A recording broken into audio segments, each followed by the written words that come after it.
In today's tutorial, I'm going to show you how to help you resolve if your Windows 10 or Windows 11 file sharing is not working properly on your laptop, tablet, or desktop computer.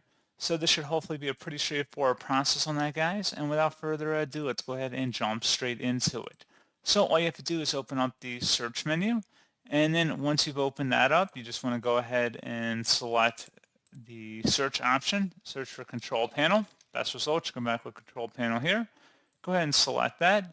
And then once you've done that, select the view by up in the top right and select category view. And then select network and internet. Select where it says network and sharing center. And then on the left panel, select where it says change advanced sharing settings. And you want to turn network discovery to the on position, as well as for file and printer sharing too.